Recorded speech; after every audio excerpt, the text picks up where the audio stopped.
next this next section of the video is going to be about 2 evidence-based teaching strategies. The first evidence-based teaching strategy that I would like to talk about is teacher praise.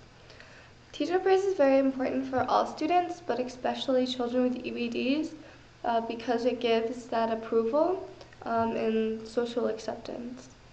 Our book on exceptional children gives a few tips for how to increase teacher praise. One of them is stay on the lookout for worthy behavior.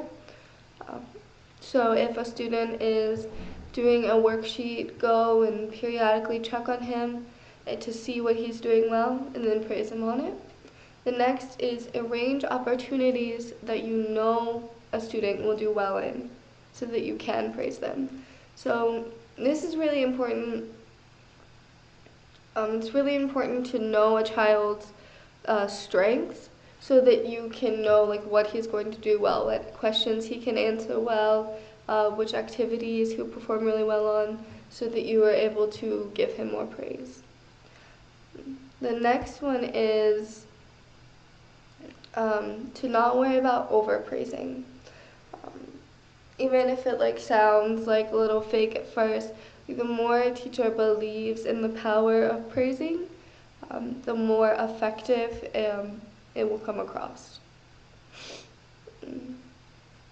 The next effective evidence-based teaching strategy I would like to talk about is active student responding. So this has a few components. One of my favorite teaching strategies as a part of this, it is choral responding. So if a teacher is giving a lecture or a lesson, and throughout the lesson they ask periodic questions, then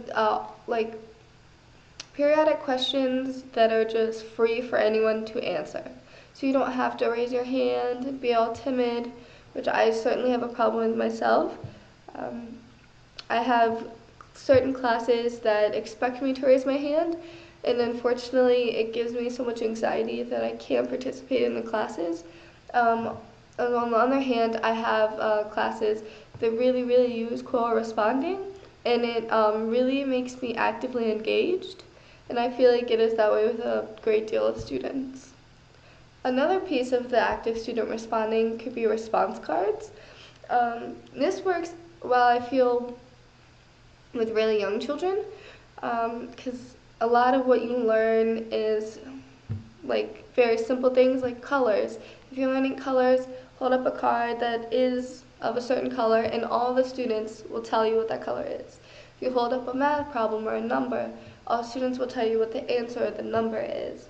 And more advanced, if you hold up a word, all the students can tell you what the definition to that word is. It's a very good way to make sure all students are engaged and paying attention, and when students participate, they really enjoy class more. So those are the 2 very important evidence-based teaching strategies that teachers should implement in their classes for all students, but this really helps if you have students with EBD.